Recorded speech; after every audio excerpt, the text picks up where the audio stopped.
बिस्मिल्लाहिर्रहमानिर्रहीम। अस्सलाम वालेकुम नाजरीन, प्रोग्राम खबर की खबर के साथ मैं हूं आपका मेज़बान डॉक्टर बुलंद इकबाल। नाज़रीन, आज सबसे पहले हम बात करना चाहेंगे रहनुमा पाकिस्तान तहरीक इंसाफ और सिंध असेंबली में अपोजिशन लीडर हलीम आदिल शेख की प्रेस कॉन्फ्रेंस के हवाले से। आज प्रेस कॉन्फ्रेंस में सिंध हुकूमत पर कड़ी तनकीद की गई और ये कहा गया कि 12 सालों में सिंध हुकूमत ने तकरीबन 7,500 अरब रुपए खर्च किए हैं, उसका हिसाब चाहिए। बहरहाल नाज़रीन, इसी हवाले से हम बात करना चाहेंगे। इस वक्त हमारे साथ ऑनलाइन मौजूद हैं सिंध असेंबली में अपोजिशन लीडर और रहनुमा पाकिस्तान तहरीक इंसाफ हलीम आदिल शेख। अस्सलाम वालेकुम सर, खुशामदीद कहते हैं प्रोग्राम खबर की खबर में।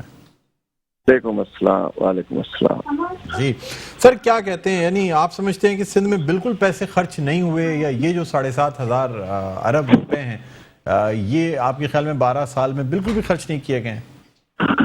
देखिए, ये कहना कि बिल्कुल खर्च नहीं हुए, ये हम नहीं कह रहे। 7,880 अरब रुपए सिंध में खर्च किए, और जिसमें से तकरीबन 10 साल की तो ऑडिट रिपोर्ट पब्लिक हुई थी। उसके अंदर 10 साल में 957 अरब की करप्शन आई थी, और उसके बाद उन्होंने 2 साल पब्लिश ही नहीं की ताकि हमारे हाथ ना लग जाए। तो तकरीबन जो उस ग्रेड के हिसाब से तकरीबन 1200-1300 अरब तो इसमें से आप निकाल दीजिए, जो कि जिसको ऑडिट पैराज मौजूद है, ऑडिट डिपार्टमेंट ने बताया। उसके अलावा आप बताइए कि ये हजारों अरब रुपए, जिसमें से हेल्थ पे 650 से ज्यादा अरब जो थे वो हेल्थ के ऊपर ही लगा चुके हैं। 700 अरब, 1000 अरब से ज्यादा ये एजुकेशन पे लगा चुके हैं। कुछ 700 अरब के करीब ये वो लाइन ऑर्डर पे लगा चुके हैं। मतलब ये सब चीज क्या आपको ग्राउंड पे नजर आती है? क्या ग्राउंड के ऊपर आपको ये डेवलपमेंट, ये सब कुछ, ये बेहतरी आपको नजर आती है? 7,880 अरब थोड़ा अमाउंट नहीं है जो इन्होंने खर्च किया है। और उसके बाद स्कैंडल्स आप देखिए कि अभी एक पेंशन का स्कैंडल है, वो भी 2.5 अरब रुपए का स्कैंडल है। उसके अलावा जाली अकाउंट्स के स्कैंडल्स जो है उसके अंदर भी आप देखिए। अभी आप कल नैब ने कहा है कि 20 अरब रुपए का प्रीमियम का रेफरेंस सामने आ रहा है। पहले सब्सिडी हुआ करती थी 2 अरब, सिर्फ वो गंदम वंदम में दी जाती थी गरीबों को। अब 80 अरब सब्सिडी पर ईयर ये लोग दे रहे हैं। वो सब्सिडी इंडस्ट्रियलिस्टों को दी जाती है, कैप्टिव पावर प्रोजेक्ट को दी जाती है, शुगर मिलों को दी जाती है, ट्रैक्टर स्कीम में दी जाती है, और सारे उसके बेनिफिशियरी अनवर मजीद होता है। मैं कहना चाहता हूँ कि न होने के बावजूद और करप्शन बहुत ज्यादा हो रही है इसके अंदर। अच्छा सर, करप्शन के ऊपर जाहिर सी बात है नैब की अपनी तहकीकात चल रही हैं, और FIA भी कुछ केसेस में तहकीकात, यानी ये जो एजेंसी ये भी तहकीकात करती है। सर, क्या वजह है कि मतलब लोग गिरफ्तार तो हो जाते हैं, केस चलाए जाते हैं, साबित कुछ नहीं होता? सर, अगर प्रूफ्स नहीं होते तो फिर रेफरेंस क्यों डाला जाता है? अक्सर ऐसा होता है कि बड़ी हाइप होती है, ये साबित हो भी जाए सर तो फिर कोई खास रिजल्ट उसका नहीं निकलता। माजी में तो सर हम यही देखते हैं। माजी में तो कोई पकड़ा भी नहीं जाता था, माजी में NRO भी मिलते थे। ताज़ी बात यह कि प्रोसिक्यूशन वीक होती है, वकील तकड़े होते हैं, डिले टैक्टिक्स होती है। लेकिन मैं नहीं समझता कि अब इदारों को मजबूत किया जा रहा है कि अब प्रोसिक्यूशन में मजबूत हो रही है और इसके रिजल्ट आएंगे। लाजिम बात है कि केस को सॉल्व होंगे। ये सिर्फ डिले कर रहे होते हैं, लेकिन अल्टीमेटली जब डिफरेंस सामने आए तो उसका फैसले भी सामने आएंगे।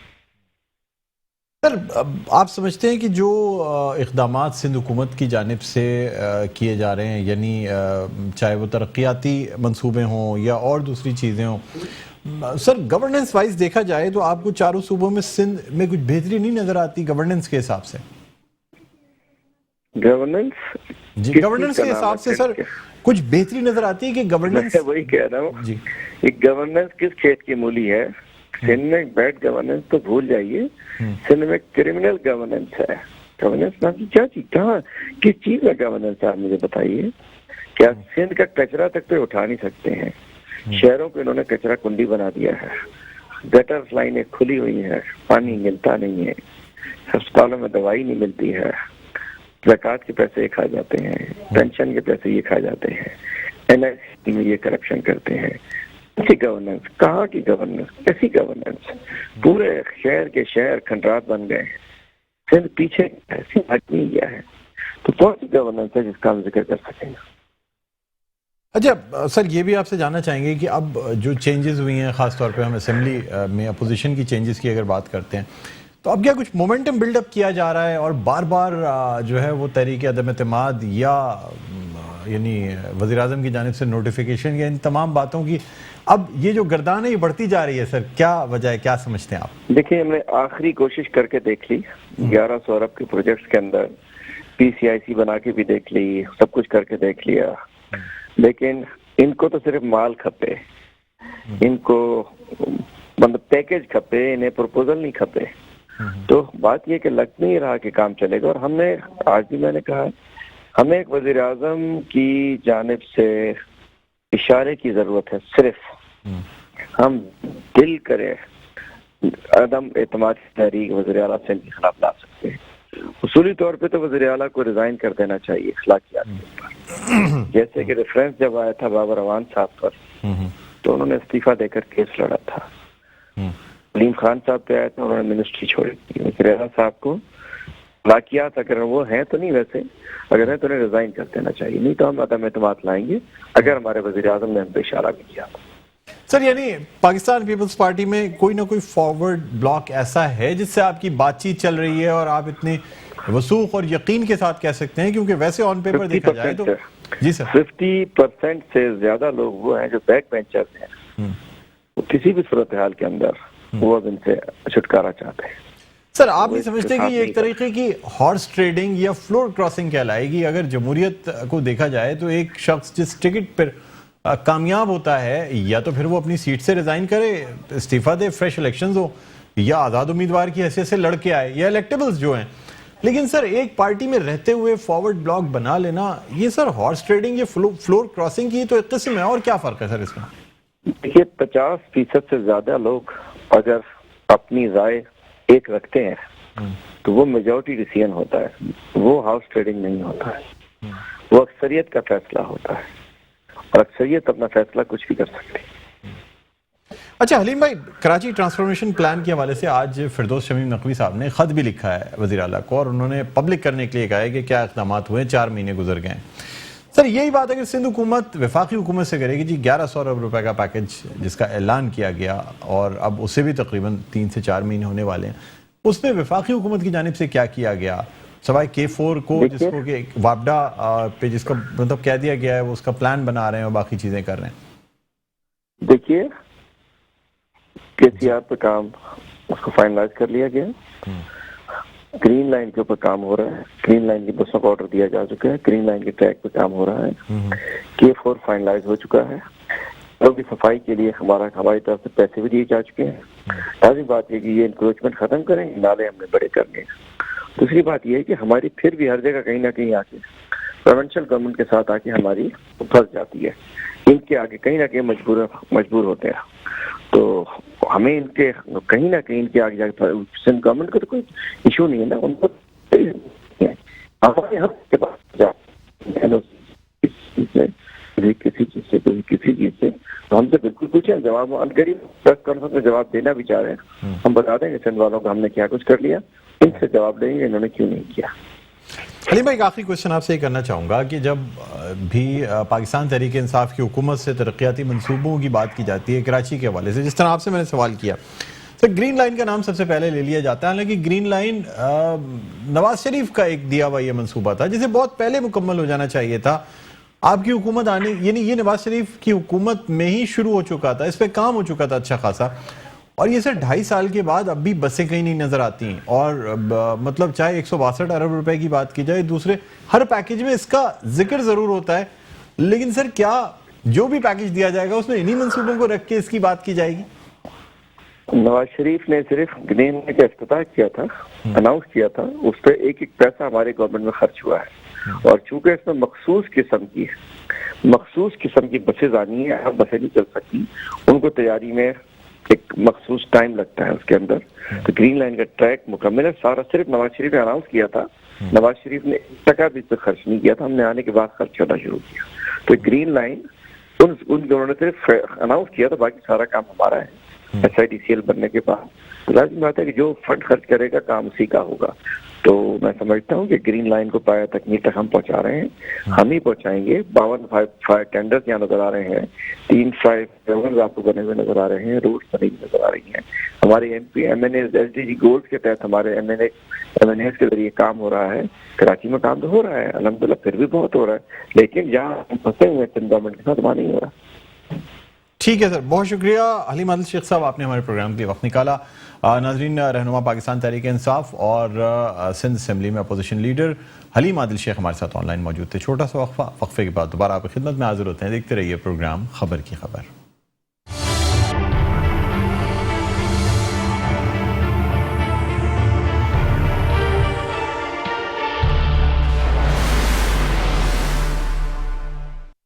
जी नाजरीन, वेलकम बैक। एक दफा फिर आपको खुशामदीद कहते हैं। प्रोग्राम है खबर की खबर, मैं हूं आपका मेज़बान डॉक्टर बुलंद इकबाल। और नाजरीन, अब हम कुछ बात करना चाहेंगे एक ऐसी अनोखी वीडियो के हवाले से जो कि आज सोशल मीडिया पे भी शाम से चली है और ख़ास तौर पे टीवी चैनल्स जो इलेक्ट्रॉनिक मीडिया है उस पर भी चलती रही है। यानी गवर्नर हाउस की गाड़ी में एक यानी ऐसे पालतू जानवर को सैर कराई जा रही थी। और साथ साथ बड़ी बात यह है कि क्योंकि जाहिर सी बात है कोई आम तो पालतू जानवर नहीं था, वो तो जाहिर सी बात है गवर्नर हाउस का अगर कोई ऐसा पालतू जानवर हो तो उसका एक पूरा प्रोटोकॉल होता है। और गाड़ी भी SUV, मतलब कोई आम गाड़ी नहीं, और उसके साथ साथ पुलिस मोबाइल्स भी मौजूद थी। यानी यहाँ हम सिंध में लोगों की जानो माल को शायद सिक्योरिटी प्रोवाइड करने से कासिर हैं, लेकिन जो ये चीज़ें हैं यानी गवर्नर हाउस के अगर वहाँ से कोई एक पेट भी निकलता है तो उसके लिए भी बाकायदा सिक्योरिटी का इंतजाम किया जाता है। इसी वाले से हम बात करना चाहेंगे। इस वक्त हमारे साथ ऑनलाइन मौजूद हैं रहनुमा पाकिस्तान पीपल्स पार्टी और सूबाई वजीर बराए साइंस एंड इंफॉर्मेशन टेक्नोलॉजी जनाब तैमूर तालपुर साहब। अस्सलाम वालेकुम सर, खुश आमदीद कहते हैं प्रोग्राम खबर की खबर में। Thank you very much sir. Welcome welcome sir. Sir, ये जो वीडियो आज वायरल हुई और ख़ास तौर पे बड़ी तनकीद की गई कि सरकारी गाड़ी गवर्नर हाउस का बाकायदा उसके ऊपर उसकी नंबर प्लेट लगी हुई और उसमें जो सवार थे या जो मुसाफिर थे वो ऐसे थे कि यानी आप सोचेंगे बाकायदा गार्ड्स के साथ, ड्राइवर के साथ उनको सैर कराना ज़रूरी था। सर, जाहिर सी बात है गवर्नर हाउस में रहते रहते आम इंसान को भी रखेंगे तो परेशान हो जाएगा। क्या कहेंगे सर आप? बिल्कुल, पहली बात तो ये है कि वीडियो आज की नहीं है। ये मैंने वीडियो ली, इसको 24 घंटे हो गए होंगे। मैंने वीडियो ली, फिर मैंने इसको वेरीफाई किया, फिर मैंने वो जो नंबर प्लेट्स थे गाड़ियों के वो वेरीफाई कराए। मुकेश चावला साहब को रिक्वेस्ट की, मेरे भाई को, मैंने कहा ये कंफर्म करके दे मुझे आप क्या सीन है। अच्छा, वो करने के बाद फिर मैंने जो पुलिस मोबाइल पीछे जा रही थी उसका नंबर भी नोट किया हुआ था। फिर मैंने वो नंबर एक्साइज डिपार्टमेंट से वेरीफाई करवाया कि क्या ये गाड़ी किसकी ड्यूटी में। जब हर चीज कंफर्म हो गई उसके बाद I acted as a very responsible citizen. उसके बाद मैंने ये वीडियो वायरल की। प्लस आपने देखा होगा कि मैंने उस गाड़ी के आगे पीछे काफी राउंड मारे, काफी चक्कर मारे। मैंने कहा कहीं कोई गवर्नर साहब बैठे हुए होंगे तो मैं उनको हाथ हिला के और सलाम कर दूंगा और रिक्वेस्ट करूंगा, इतना प्यारा कुत्ता है, इतना प्यारा जर्मन शेपर्ड है यार, मैं कुछ जरा उसको सर पे तो हाथ फेर दूं क्योंकि I am a dog lover myself. You must be knowing chairman Bilawal Bhutto sahab is also a dog lover, I am also dog. मेरे बड़ा मूर्ता पर वो थे नहीं। तो फिर मुझे ये एहसास हुआ कि अगर 7 पुलिस के गनमैन, 1 पुलिस की मोबाइल और 1 लैंड क्रूजर उसकी सरकारी गवर्नर हाउस की अगर यूज हो रही है कुत्ते को सैर कराने में। अब मुझे ये भी नहीं पता है एक्चुअली, जो मुझे हकायक से मैंने अपनी वीडियो में आपने सुनी होगी, मैंने वहां पे बयान कर दिए। मुझे ये नहीं पता कि वाकई गवर्नर साहब का कुत्ता है या फिर ये अपना शेरू को भेजा था वहां से इस्लामाबाद से नियाजी साहब ने कि उसको जरा कराची की सैर वैर कराओ, क्योंकि आपको पता है बड़ा मशहूर है वो जो शेरू है। एक शेरू उन्होंने रखा है वहां पे इस्लामाबाद में, एक शेरू शेख हमारे पास असेंबली में भी उन्होंने दिया है जिसको भी उन्होंने तरक्की देके लैंड ग्रैबर को बना दिया है लीडर ऑफ अपोजिशन। तो मैं समझा शायद वो शेरू वहां से आ गया है, हेलीज की राइड लेता है तो कहोगे जरा सरकारी गाड़ियों की प्रोटोकॉल की राइड ले, जरा मजे ले ले। कुत्तों का भी तो हक होता है ना सर, क्यों नहीं होता? वो पूरा हो रहा है। But then I felt as a responsible citizen after finding out everything and about knowing everything, I thought it was very important कि मैं अवाम तक ये बात पहुंचाऊं और मैं अपने व्यूअर्स को ये दिखाऊं कि क्या हो रहा है और कहाँ ये पैसे खर्च हो रहे हैं। यहाँ पर हमारे जो अवाम है उसको 2 वक्त रोटी नहीं मिलती है, उनको ये नहीं पता होता कि उनके बच्चे 1 वक्त का खाना खाएंगे, उनको 2 वक्त का खाना मिलेगा। जो बिजली का हार है, जिन्होंने प्राइसेस इलेक्ट्रिसिटी यहाँ पर ये लोग ले गए हैं, वहां पर वो आधा टाइम तो बेचारे लोग अंधेरे में बैठते हैं बिजली पंखे बंद करके ताकि उनका बिल उस लिमिट को क्रॉस ना कर जाए जब वो एक्स्ट्रा टैक्सेस लगते हैं। यहाँ पर आपकी जो आवाम है वो ठंडे पानी में नहाती है, गीजर ऑन नहीं करती है, गैस और बिजली का भी लोग कैसे अफोर्ड करेंगे? और वही उन ही गरीब मिस्किनों का, हम सबका पैसा उस एसएक्स चेकर में जो जाता है वो कुत्तों को घुमाने में इस्तेमाल हो रहा है। गवर्नर साहब की गाड़ियां, सरकारी पेट्रोल, साथ साथ पुलिस के गनमैन, सरकारी ड्राइवर, लैंड क्रूजर और पुलिस की मोबाइलें। तो ये आई thought it was very important कि अवाम देखे, जिन लोगों ने ये वादा किया था, प्राइम मिनिस्टर ने कहा था मैं साइकिल पर जाऊंगा, वो तो साइकिल तो छोड़े, बाकी प्राइम मिनिस्टर जाते हैं गाड़ियों पर, ये तो अपने ऑफिस भी हेली में टेक ऑफ करता है बनी गाला से, और वहां पे जाके ऑफिस में भी हेली में लैंड करते। बताया था आपको हमारे फवाद चौधरी साहब ने कि कितना रुपये, और रिक्शे से भी कम रेट बताया था पर लीटर पेट्रोल का। तो ये इनका हाल है। इनको जिनको यूनिवर्सिटीज बनानी थी, कन्वर्ट करना था, प्राइम मिनिस्टर हाउस यूनिवर्सिटी में क्या हुआ, गवर्नर हाउस कराची को तोड़ गिरा के लाइब्रेरी बनानी थी। तो इन सब झूठों, मकारों और करप्ट का चिट्ठा खोलना बहुत जरूरी है। खोलता था, खोलता हूं और खोलता रहूंगा, भुगत रहा हूं। नैब की केसेस उल्टे सीधे मेरे पे करते रहते हैं, हर जगह मेरे पे तनकीद करते थे, करते रहे। मैं शहीद मोहतरमा बेनजीर भुट्टो का सिपाही हूँ। सच बोलना मेरी फितरत में है, मेरे खून में शामिल है। मेरे चेयरमैन बिलावल भुट्टो की मुझे यही एडवाइस है, यही हुक्म है। तो हम सच बोलते रहेंगे, जब मौका मिलेगा ऐसी वीडियोस बनाते रहेंगे और वायरल करते रहेंगे। मैं समझता हूँ मैंने पाकिस्तानी सिटीजन होने का एक बहुत ही सच्चा फर्ज जो है वो पूरा किया है। अच्छा सर, ये भी आपसे जानना चाहेंगे कि अब जो नौ मुंतखब जो लीडर ऑफ अपोजिशन है, उनकी जानिब से सर बार बार दावे किए जा रहे हैं कि एक नोटिफिकेशन आएगा, गवर्नर राज की कभी बात की जाती है, कभी तहरीक अदम एतमाद की बात की जाती है। सर आप समझते हैं कि सिंपल मेजॉरिटी होने के बावजूद भी तहरीक अदम एतमाद लाने की बात की जा रही है, और बड़े वसूख से कहा जाता है कि जी 50% पार्लियामेंटेरियंस पाकिस्तान पीपल्स पार्टी के ऐसे हैं जो अब शायद पाकिस्तान पीपल्स पार्टी या वज़ीर आला सिंध मुराद अली शाह का साथ ना दें। क्या कहेंगे सर, इस पर आपका कमेंट चाहूंगा। जी, तैमूर तारपुर साहब से हमारा राब्ता मुनक़ता हुआ, हम दोबारा राब्ता कायम करने की कोशिश कर रहे हैं। उनसे जानेंगे कि ये जो बातें अपोजिशन की जानिब से की जा रही हैं, खासतौर पे पाकिस्तान तहरीक इंसाफ की जानिब से, कि जी तहरीक अदम एतमाद जो है वो लाई जाएगी और बहुत जल्द सिंध असम्बली में वज़ीर आला सिंध मुराद अली शाह के खिलाफ ये तहरीक अदम एतमाद लाई जाएगी। तो इन बातों में कितनी सदाकत है? क्या पाकिस्तान पीपल्स पार्टी के जो पार्लियामेंटेरियंस हैं जो सिंध असम्बली में मौजूद हैं, क्या उनमें कोई किसी किस्म की खलिश है जिसकी वजह से इतने आराम से या इतने वसूख के साथ अपोजिशन की जानिब से ये बात कहती जाती है कि तहरीक अदम एतमाद जो है वो लाई जाएगी सिंध असम्बली में? जी तैमूर तारपुर साहब, आपका कमेंट चाहूँगा सर। मतलब सिंध असम्बली के हवाले से पाकिस्तान तहरीक इंसाफ के दावे रोज़ बरोज़ आ रहे हैं, और जब से ये तब्दीली आई है ना सर अपोजिशन लीडर और पार्लिमानी लीडर की, अब सर इसमें इजाफा होता जा रहा है। क्या कहते हैं आप? थोड़ा क्वेश्चन रिपीट कीजिए, माफ कीजिएगा डॉक्टर साहब, थोड़ा मेरे ख्याल से आवाज में थोड़ी डिस्टर्बेंस है, क्या है? मैं तैमूर साहब आपसे ये जानना चाह रहा हूं कि अब रोजाना की बुनियाद पे पाकिस्तान तहरीक इंसाफ के रहनुमाओं की जानिब से और आज अपोजिशन लीडर हलीम आदिल शेख की जानिब से भी ये कहा गया है कि हम बहुत जल्द वज़ीर आला सिंध मुराद अली शाह के खिलाफ तहरीक अदम एतमाद पेश करेंगे सिंध असम्बली में। सर सिंपल मेजॉरिटी होने के बाद आप समझते हैं कि क्या ऐसे कोई चांसेस हैं कि पाकिस्तान पीपल्स पार्टी के जो पार्लियामेंटेरियंस हैं उनमें कोई आपस में चपखलिश है जिसकी वजह से ये काम हो सकता है कि कोई फॉरवर्ड ब्लॉक बनने जा रहा है पाकिस्तान पीपल्स पार्टी में? डॉक्टर साहब, ये ख्वाबों की दुनिया में रहते हैं।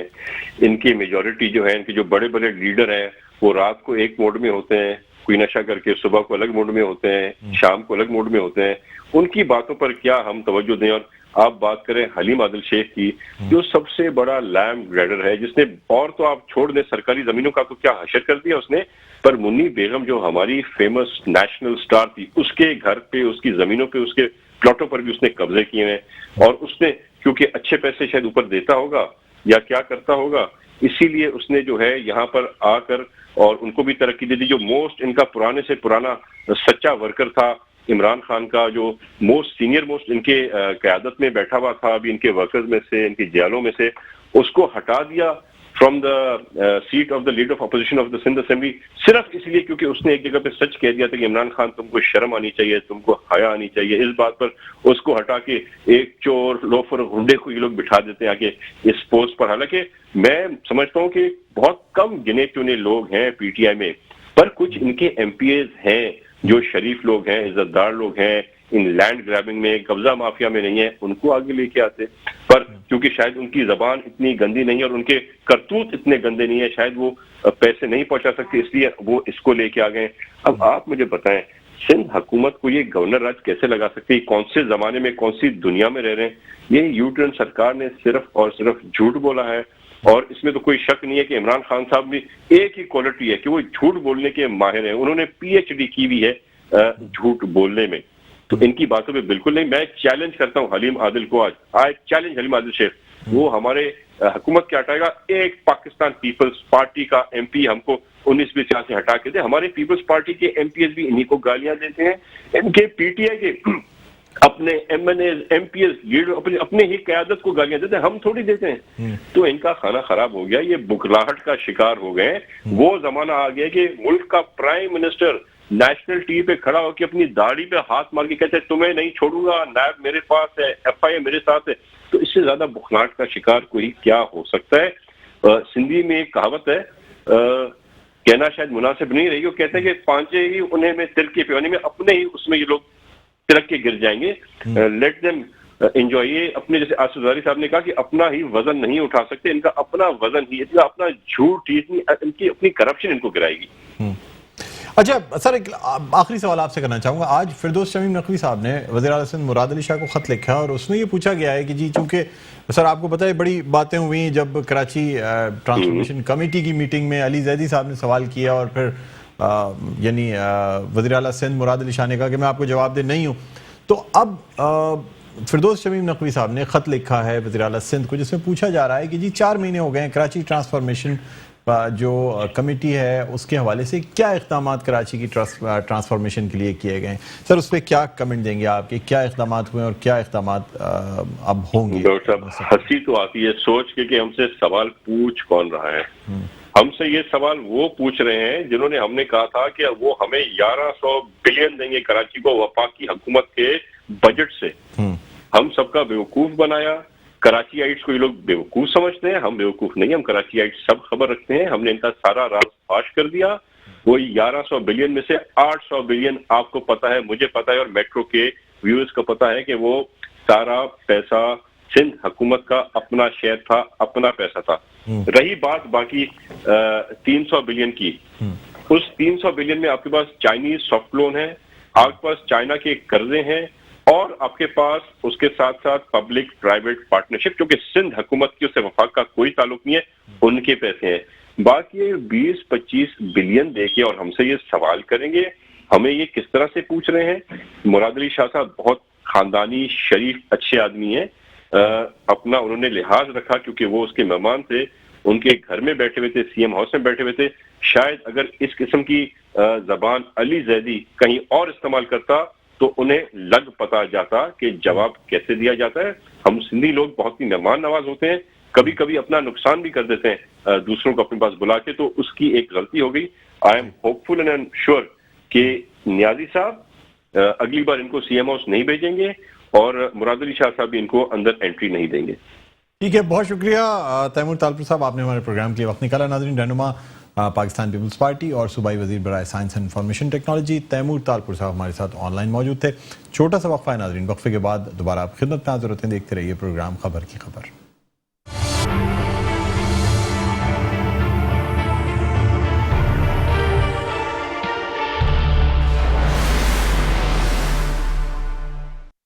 जी नाज़रीन, वेलकम बैक। एक दफ़ा फिर आपको खुशामदीद कहते हैं प्रोग्राम में खबर की खबर। मैं हूं आपका मेज़बान डॉक्टर बुलंद इकबाल। नाज़रीन, अब हम कुछ बात करना चाहेंगे अमीर जमात इस्लामी कराची हाफिज़ नईमुर रहमान साहब की प्रेस कॉन्फ्रेंस के हवाले से, जो कि आज की गई है गैस बहरान के हवाले से। और साथ ही साथ आपको ये भी बता दें कि 30 तारीख से मज़ीद धरनों का भी आगाज़ हो जाना है, जो कि जमात इस्लामी की जानिब से दिए जाएंगे। इसी हवाले से हम बात करना चाहेंगे। इस वक्त हमारे साथ ऑनलाइन मौजूद हैं जमात इस्लामी कराची के अमीर जनाब हाफिज़ नईम साहब। अस्सलाम वालेकुम सर, खुशामदीद कहते हैं प्रोग्राम खबर की खबर में। अस्सलाम वरहमतुल्लाहि वबरकातुहू। सर क्या समझते हैं गैस का बहरान जो है, कौन जिम्मेदार है? सर सिंध हुकूमत कहती है जी सूबे को सही डिस्ट्रीब्यूशन नहीं होती गैस की, वफाकी हुकूमत कहती है कि जी हमारी तरफ से तो कोई वो नहीं है, डिस्ट्रीब्यूशन लाइंस ख़राब हैं, नाक़िस कारकर्दगी है सिंध हुकूमत की, इस वजह से गैस का बहरान है। आप क्या कहते हैं सर? अच्छा, गैस के बहरान का जहाँ तक ताल्लुक है, ये जो अभी इस वक्त हमें इशू नजर आ रहा है ना, जिसमें घरों की गैस नहीं आ रही है, लोड शेडिंग की जा रही है, क्योंकि पहले कभी भी नहीं हुई है इस तरह से जिस तरह भी हो रही है, और इंडस्ट्रीज भी सफर कर रही हैं। ये तो खालिसतन हमारे वफाकी हुकूमत के अरस्तू बुकरात किस्म के जो वुज़रा हैं उनकी नाइली भी, और बाज़ लोग कहते हैं कि करप्शन भी है कोई और इससे के बाहर। मुझे तो उनकी नियतों का मसला नहीं, लेकिन नाइली साफ साफ है कि जो LNG इनको इंपोर्ट करनी थी उसमें इन्होंने 2-3 महीने लगा दिए उसको प्रोसेस करने में।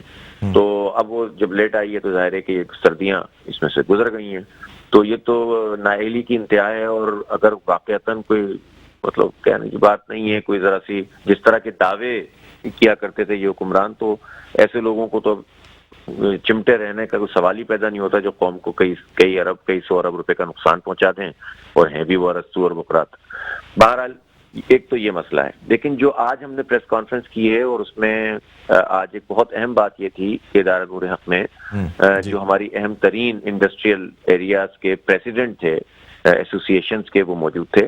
साइट इंडस्ट्रियल एरिया एसोसिएशन के प्रेसिडेंट थे कोरंगी के, काटी जिसे कहते हैं, बहुत इंपॉर्टेंट है, 3,500-4 हजार सनतें वहाँ हैं, साइट में 3-4 हजार सनतें। और इसी तरह फेडरल बेरिया एसोसिएशन के सदर, इसी तरह से जो है वो नॉर्थ कराची एसोसिएशन के सदर और सुपर हाईवे एसोसिएशन के सदर, और उसके अलावा और भी बहुत अहम जो इंडस्ट्रियलिस्ट थे मौजूद थे। और हमारे बाबर खान साहब जो इंडस्ट्रियल लाइजनिंग कमेटी है जमात इस्लामी के, उसको चेयर करते हैं जी। अब इन सब लोगों ने मिलकर ये बात कही कि जो हुकूमत ने अभी ताज़ा तरीन फैसला किया है कि जो कैप्टिव पावर पर जो है वो कंपनियां हैं, इनको जो सप्लाई गैस की हो रही है उसको बंद कर दिया जाएगा 1 फरवरी से, और जो एक्सपोर्ट करती हैं वो 15 मार्च से। अब इसका मामला समझने की बहुत शदीद जरूरत है। वो ये है कि बिजली की अदम दस्तयाबी के बाइस इन लोगों को गैस फराहम की गई थी ताकि ये अपनी पावर जनरेशन खुद करें और उसके बाद जो है वो अपना काम कर सकें। अभी पावर जनरेशन हो रही है इनकी गैस सप्लाई बंद होने के नतीजे में कहते ये हैं कि अब चूंकि बिजली वाफर हो गई है हमारे पास, इसलिए जो है बड़ी सादा सी बात है कि गैस खत्म कर दें और ये बिजली खरीद लें। असल बात यह है कि बिजली इजाफी है मुल्क में, लेकिन ट्रांसमिशन और डिस्ट्रीब्यूशन का नेटवर्क नाक़िस है, नाकारा है। खास तौर पर कराची में के इलेक्ट्रिक है जिसके लाइन लॉसेस 19 जिनके जो है ना वो 19.7% है, जो बदतरीन है। लेस्को जो लाहौर की कंपनी है जो प्राइवेट सेक्टर में नहीं है वो 12% है, फैसलाबाद 9% है, लेकिन ये 19% है जो 15 साल से जो है अपना प्रॉफिट भी कमा रहे हैं और लूट मार भी कर रहे हैं। तो अब ये मुझे बताइए कि इस सूरत हाल में जो इस वक्त के इलेक्ट्रिक के पास बिजली है, हालांकि अब हमारी डिमांड से ज्यादा इनके पास है, अगर ये प्रॉपर तरीके से ऑयल वाले प्लांट चलाएं तो इस वक्त इतनी लोड शेडिंग शहर में होती है, गर्मियों होती है, सर्दियों में कर रहे हैं। तो अगर 1000 मेगावाट मजीद चली जाएगी इंडस्ट्री को और उनको गैस फराहम नहीं की जाएगी, वो अपनी जनरेशन नहीं कर सकेंगे, तो आप मुझे बताइए कि शहर का हाल क्या होगा जी। और इंडस्ट्री जो इस वक्त 10 रुपए की गैस की वजह से बिजली बना रही है, यही क्या इलेक्ट्रिक उसको 15-16 रुपए में देगी, यानी उसी गैस से क्या इलेक्ट्रिक बनाती है और इसको 15-16 में देगी, और इसी गैस से हमारी इंडस्ट्री बनाती है खुद और उनको 10 रुपए 11 रुपए की पड़ती है। तो आप इससे अंदाजा लगा लें कि लूट मार का कौन सा बाजार है जो एक प्राइवेट कंपनी गर्म कर रही है और हुकूमत उनको सपोर्ट कर रही है। तो इसलिए किसी सूरत भी पाकिस्तान की इंडस्ट्री के लिए, उसकी एक्सपोर्ट के लिए काबिल कबूल बात नहीं है कि एक हुक्मनामे से 3 वो वजीर के जिनके अपने अपने इंटरेस्ट हैं, जिनकी अपनी जो है वो 50 मेगावाट का सप्लाई है नदीम बाबर की, जो बहुत महंगे दामों के इलेक्ट्रिक को वो करते हैं।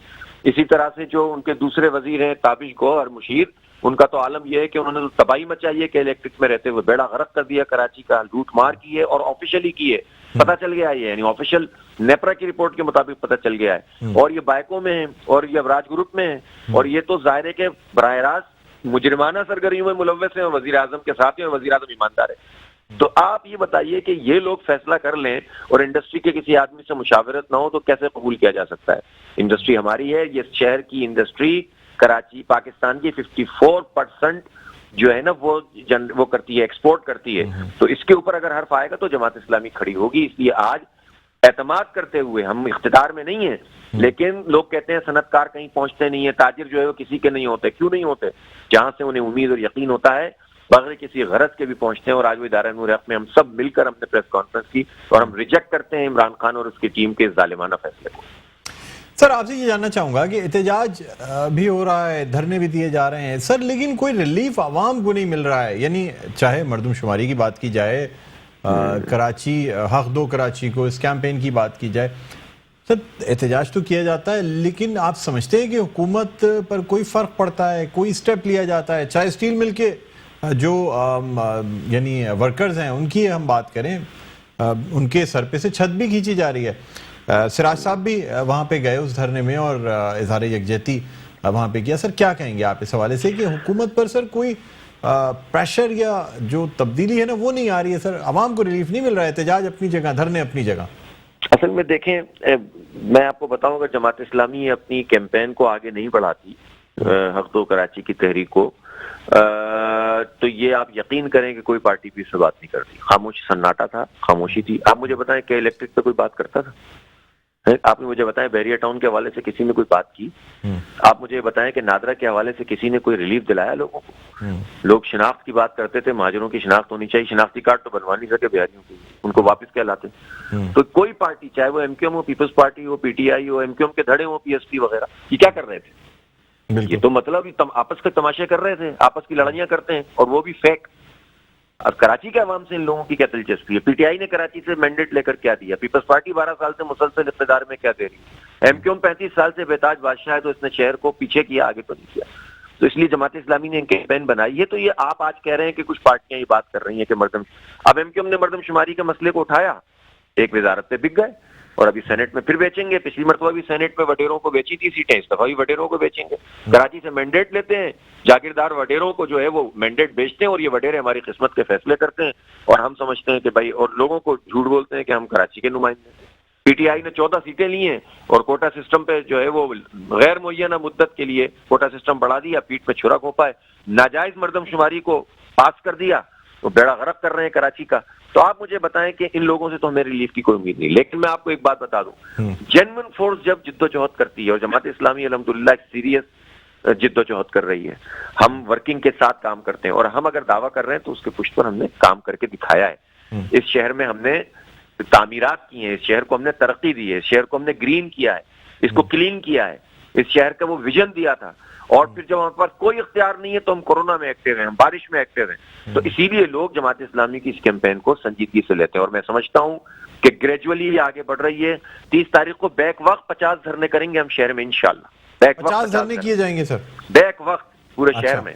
तो सर यानी और आप देखिएगा इसके बाद हम आइंदा का जो लाएमल बना जाहिर उसी दिन ऐलान करेंगे, और ये इसको हम बहुत ऊपर लेके जाएंगे, इन पर प्रेशर डेवलप करेंगे, और अदालतों के अंदर भी जाएंगे। दो ही तो रास्ते हैं इस वक्त इस मुल्क में। सर आप नहीं समझते कि इस वक्त सर वैसे ही मैच की वजह से और जेयूआई की एक रैली निकाली गई, सर अवाम थोड़े परेशान इसलिए भी होते हैं कि एक वीकेंड मिलता है, उस पर भी कराची शहर के ट्रैफिक का जो हशर होता है सर, वो कोई ऐसा मतलब किया जाएगा कि कम से कम शहरी जिंदगी जो है मफलूज ना हो, या जाम कर दिया जाएगा शहर को? हमारी स्ट्रेटेजी ये है, अभी तक तो हमारी स्ट्रेटेजी ये रही है कि हम अपने जो भी एहतजाजी तहरीक चलते हैं उसमें हम कोशिश ये करते हैं कि ये वैसे ही सड़कों के और टूट फूट के और ट्रांसपोर्ट के मारे हुए लोग मजीद तंग ना हो, ठीक है ना। और हमारी कोशिश होगी कि धरने भी चलें और ट्रैफिक भी चले। लेकिन मैं आपको एक बात बता दूं कि एक आलतू फालतू की चीजों में तो लोग बहुत ज्यादा परेशान होते हैं, रोज ही लोग जलील ख्वार हो रहे हैं। लेकिन कभी इस बात की जरूरत हम महसूस करें कि हुक्मरानों के ऊपर प्रेशर डेवलप करने के लिए और अपनी आवाज को मौसर करने के लिए, तो इंशाल्लाह अवाम इस पर हमारा साथ देंगे कि वो सड़क भी ब्लॉक करने में हमारे साथ खड़े होंगे। उस एक दिन की तकलीफ को या 2 दिन की तकलीफ को बर्दाश्त करेंगे कि जो किसी बड़े मकसद के लिए। लेकिन इस वक्त हमने भी तो फिलहाल तो हमारा यही मशवरा चल रहा है, हम देखते हैं 30 तारीख को देखेंगे, हम अवाम का मफाद पेश नजर रखते हुए काम करेंगे। और यही वो चीज है कि जो लोग फिर इसके नतीजे में जमात इस्लामी का हर गुजरते दिन के साथ साथ दे रहे हैं, और इसमें जो है वो इजाफा हो रहा है हिमायत में। और मुझे यकीन है कि जिद्दोजहद रंग लाएगी। हम छोड़ेंगे इंशाल्लाह किसी को भी नहीं। अगर गवर्नर हाउस विफाक की अलामत है तो वहां पर भी हम धरना करने की सलाहियत भी इंशाल्लाह रखते हैं, और सस्टेनेबल धरना इसी तरह इसको सस्टेन करेंगे। और अगर हमारे बाइख्तियार शहरी हुकूमत के रास्ते में ये जाली और फ्रॉड असम्बली रुकावट है जिसमें वडेरे अपने मकामी सिंधियों का इस्तेसाल करके हमारी किस्मत के फैसले कर रहे हैं कराची, हैदराबाद, लड़काना और जकबाबाद के, तो इनका भी घेराव करेंगे, छोड़ेंगे नहीं इंशाल्लाह ताला। लेकिन ये आहिस्ता आहिस्ता ये मोमेंटम बढ़ रहा है, और अदालतों से भी हमारी दरख्वास्त है कि अपना रोल अदा करें। Justice delayed, justice denied. बहुत शुक्रिया हाफिज साहब, आपने प्रोग्राम के वक्त निकाला। नाज़रीन, हाफिज नईम साहब जो कि अमीर जमात इस्लामी कराची हमारे साथ ऑनलाइन प्रोग्राम में शरीक थे। प्रोग्राम का वक्त अपने अख्ताम पर पहुंचता है, मुझे बुलंद इकबाल को इजाज़त दीजिए। अपना बहुत ख्याल रखिएगा। अल्लाह हाफिज़।